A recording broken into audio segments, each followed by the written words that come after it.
सभी मित्रों को मेरा नमस्कार। गीता जयंती के इस पावन अवसर पर आज भगवान योगेश्वर श्री कृष्ण जगन्नियंता सर्वेश्वर के श्री चरणों में अंतरंग भाव से मेरा प्रणाम। और आज श्रीमद् भागवत गीता के 15वां अध्याय पुरुषोत्तम योग का अनुपठन और उसका अर्थ कह रहा हूँ। अतः सभी गीता प्रेमियों से निवेदन है वो इसे श्रवण करें। कृष्णाय वासुदेवाय हरये परमात्मने प्रणतक्लेशनाशाय गोविन्दाय नमो नमः। ॐ श्री परमात्मने नमः। पंचदशो अध्यायः। श्रीभगवानुवाच ऊर्ध्वमूलम् अधः शाखम् अश्वत्थं प्राहुरव्ययम् छन्दांसि यस्य पर्णानि यस्तं वेद स वेदवित्। श्री भगवान बोले, आदि पुरुष परमेश्वर मूल वाले और ब्रह्मा रूप मुख्य शाखा वाले जिस संसार रूप पीपल के वृक्ष को अविनाशी कहते हैं तथा वेद जिसके पत्ते कहे गए हैं, उस संसार रूप वृक्ष को जो पुरुष मूल सहित तत्व से जानता है वह वेद के तात्पर्य को जानने वाला है। अधश्चोर्ध्वं प्रशास्तस्य शाखा गुण प्रबद्धा विषय प्रवाला अधश्च मूल्यानुसंततानि कर्मानुबंधीनि मनुष्यलोके। उस संसार वृक्ष की तीनों गुणों रूप जल के द्वारा बढ़ी हुई एवं विषय भोग रूप कोंपलों वाली देव मनुष्य और तिर्यक आदि योनि रूप शाखाएं नीचे और ऊपर सर्वत्र फैली हुई हैं तथा मनुष्यलोक में कर्मों के अनुसार बांधने वाली अहंता ममता और वासना रूप जड़ें भी नीचे और ऊपर सभी लोकों में व्याप्त हो रही हैं। न रूपमस्येह तथोप्यलभ्यते नान्तो न चादिर्न च संप्रतिष्ठा अश्वत्थमेनं सुविरूढमूलम् असंगशस्त्रेण दृढ़ेन छित्त्वा। इस संसार रूप वृक्ष का स्वरूप जैसा कहा है वैसा यहाँ विचार काल में नहीं पाया जाता, क्योंकि ना तो इसका आदि है ना अंत है तथा ना इसकी अच्छी प्रकार से स्थिति ही है। इसलिए इस अहंता ममता और वासना रूप अति दृढ़ मूलों वाले संसार रूप पीपल के वृक्ष को दृढ़ वैराग रूप शस्त्र द्वारा काटकर ततः पदं तत्परमार्गितव्यं यस्मिन् गता नान्यवर्तन्ति भूयाः तमेव चाद्यं पुरुषं प्रपद्ये यतः प्रवृत्ति प्रसृता पुराणी। उसके पश्चात उस परम पद रूप परमेश्वर को भली भांति खोजना चाहिए जिसमें गए हुए पुरुष फिर लौटकर संसार में नहीं आते और जिस परमेश्वर से इस पुरातन संसार वृक्ष की प्रवृत्ति विस्तार को प्राप्त हुई है, उसी आदि पुरुष नारायण के मैं शरण हूँ। इस प्रकार दृढ़ निश्चय करके उस परमेश्वर का मनन और निधिध्यासन करना चाहिए। निर्माण मोहा जित संग दोषा अध्यात्म नित्या विनिवृत्त कामा द्वंद्वैर्विमुक्ता सुख दुख संगैर्गच्छन्त मूढ़ा पदमव्ययं तत्। जिनका मान और मोह नष्ट हो गया है, जिन्होंने आसक्ति रूप दोष को जीत लिया है, जिनको परमात्मा के स्वरूप में नित्य स्थिति है और जिनकी कामनाएं पूर्ण रूप से नष्ट हो गई हैं, वे सुख दुख नामक द्वंद्वों से विमुक्त ज्ञानी जन उस अविनाशी परम पद को प्राप्त होते हैं।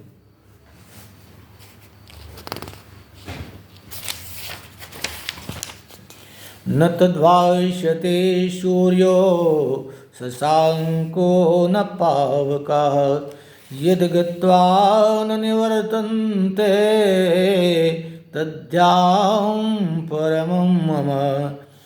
जिस परम पद को प्राप्त होकर मनुष्य लौटकर संसार में नहीं आते, उस स्वयं प्रकाश परम पद को ना सूर्य प्रकाशित कर सकता है, ना चंद्रमा, ना ही अग्नि। वही मेरा परम धाम है। ममैवांश जीवलोके जीवभूतः सनातनः मनः षष्ठानीन्द्रियाणि प्रकृते स्थानि कर्षति। इस देह में यह सनातन जीवात्मा मेरा ही अंश है और वही इन प्रकृति में स्थित मन और पांचों इंद्रियों को आकर्षण करता है। शरीरं यद्वाप्नोति यच्चाप्युत्क्रामतीश्वरः गृहीत्वैतानि संयाति वायुर्गंधा निवास्यात्। वायु गंध के स्थान से गंध जैसे ग्रहण करके ले जाता है, वैसे ही देहादि का स्वामी जीवात्मा भी जिस शरीर का त्याग करता है, उससे इन मन सहित इंद्रियों को ग्रहण करके फिर जिस शरीर को प्राप्त होता है उसमें जाता है। श्रोत्रम चक्षुः स्पर्शनं च रसनं घ्राणमेव च अधिष्ठाय मनुष्यायं विषयानुपसेवते। यह जीवात्मा श्रोत्र, चक्षु और त्वचा तथा रसना, घ्राण और मन को आश्रय करके अर्थात इन सब के सहारे ही विषयों का सेवन करता है। उत्क्रामन्तं स्थितं वापि भुञ्जानं वा गुणान्वितं विमूढा नानुपश्यन्ति पश्यन्ति ज्ञानचक्षुषा।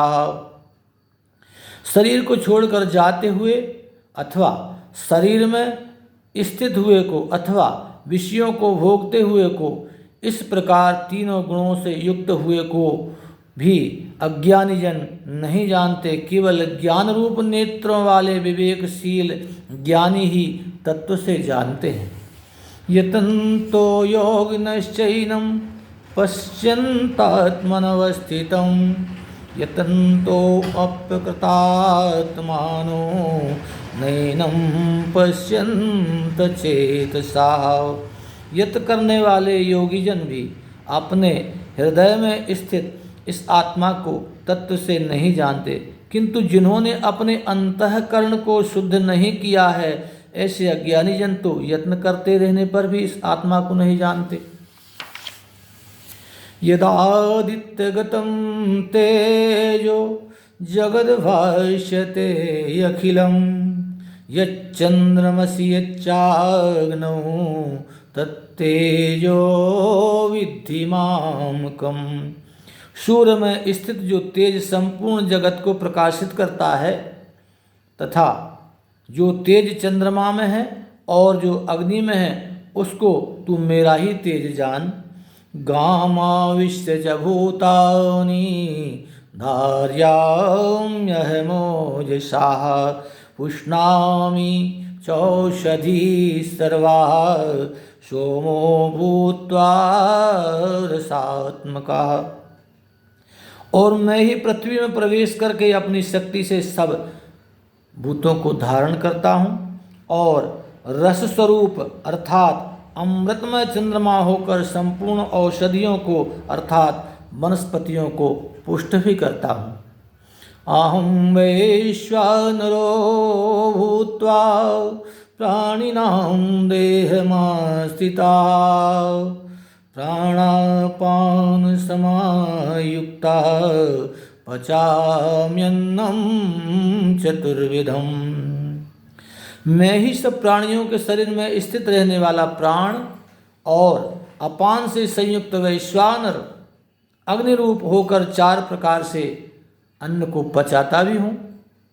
सर्वस्व चाहं हृदि सन्निविष्टो मत्तः स्मृतिर्ज्ञानं पोहनं च वेदैश्च सर्वैरहमेव वेद्यो वेदान्तकृद्वेदविदेव चाहम्।